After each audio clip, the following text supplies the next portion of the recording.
O Coliseu domina o centro de Roma como uma ferida aberta no meio da cidade. De um lado, ele ainda parece completo, uma muralha imensa de pedra que atravessou séculos. Mas basta caminhar ao redor e a imagem se parte ao meio.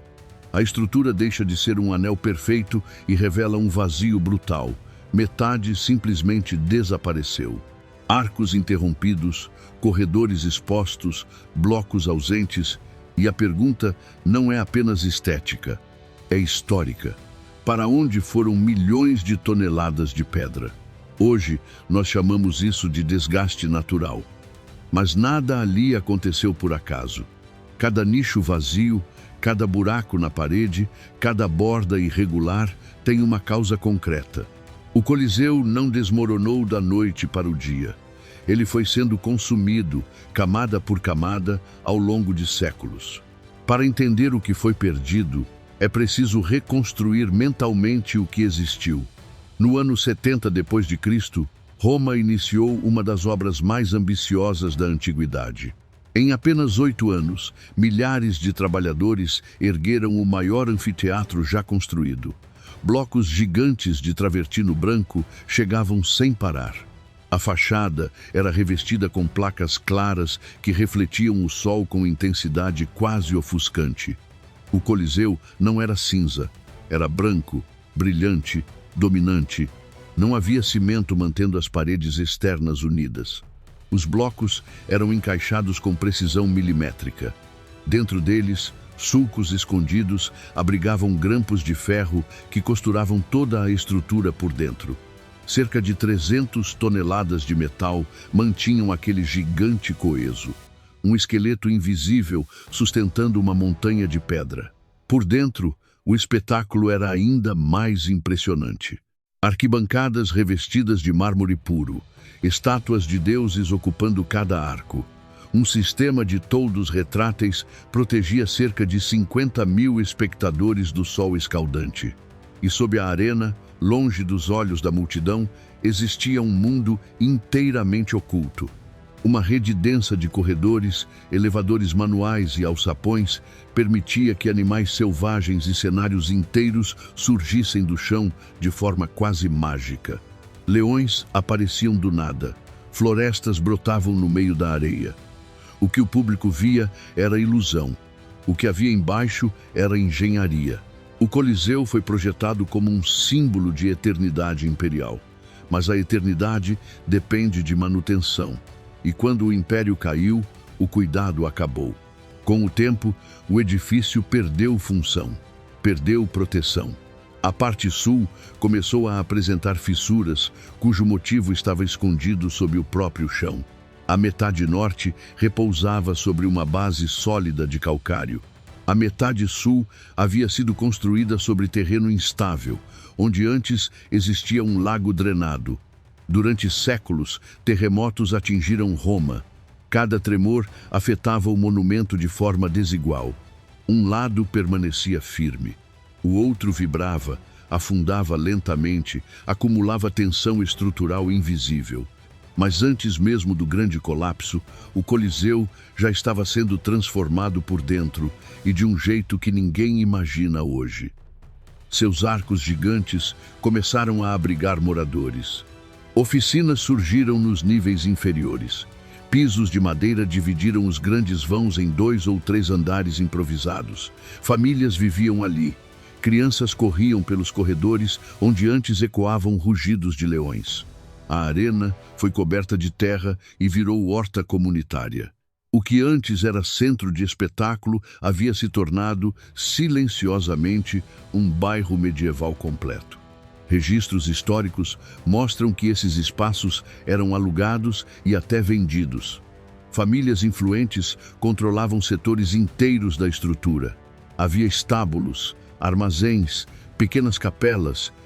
O Coliseu funcionava como um condomínio improvisado dentro de uma ruína monumental, e ninguém parecia enxergar nisso qualquer contradição. Essa ocupação não foi neutra. Para adaptar os espaços, abriram portas nas paredes antigas, quebraram trechos estruturais, removeram placas de mármore para uso doméstico. Cada modificação enfraquecia um pouco mais o edifício. O desgaste deixou de ser apenas natural, tornou-se humano, cotidiano, invisível. Quando os moradores foram sendo retirados séculos depois, arqueólogos encontraram nas paredes restos de chaminés e vestígios de cozinhas medievais, literalmente fundidos ao concreto antigo. No século XI, uma poderosa família romana chegou a transformar o Coliseu em fortaleza particular. Arcos foram fechados com tijolos, entradas foram controladas e vigiadas.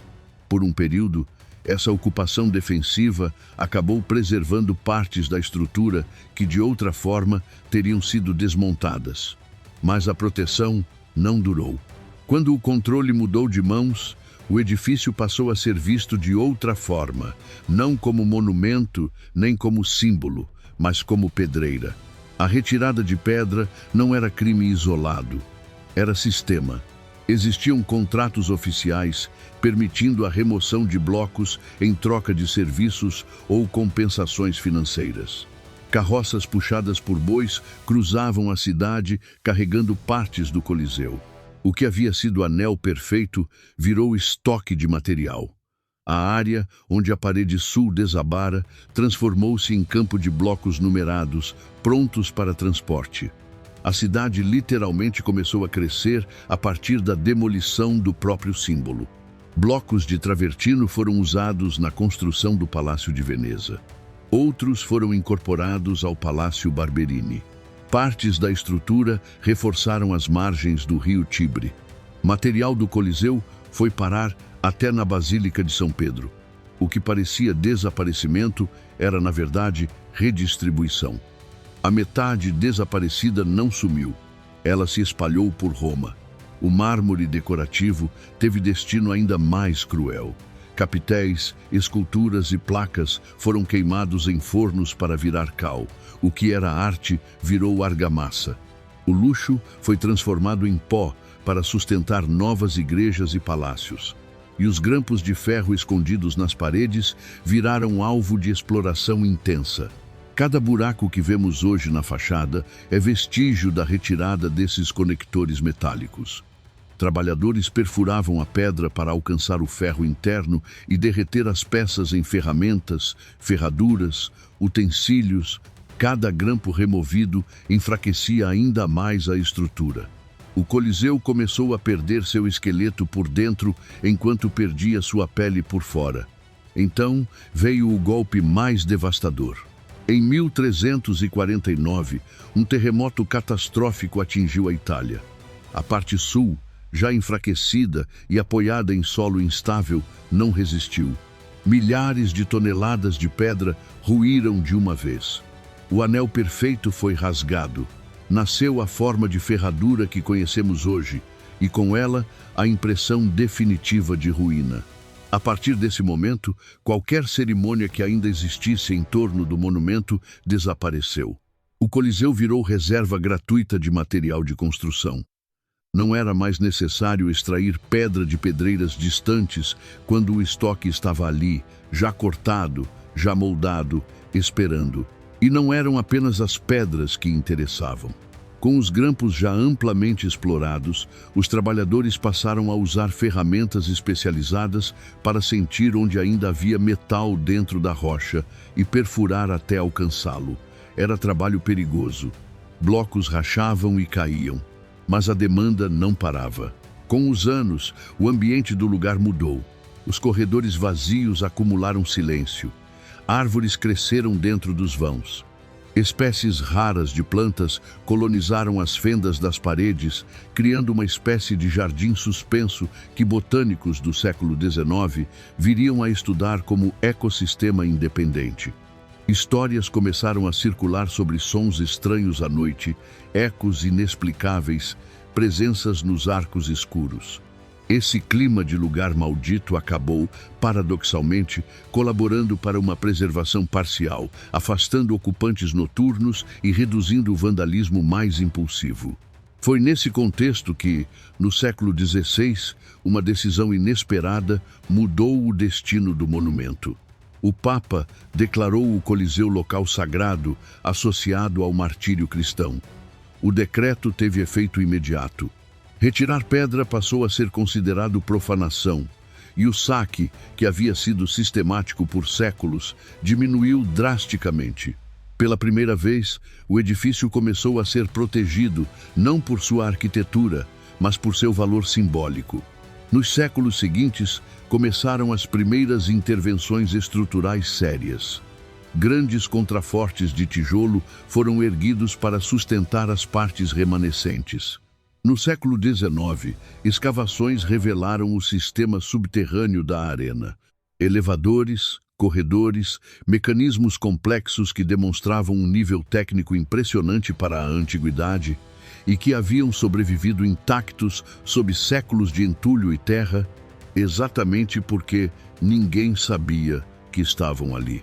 Foi também nesse período que pesquisadores tentaram pela primeira vez responder uma pergunta que parecia óbvia: seria possível restaurar o Coliseu ao estado original?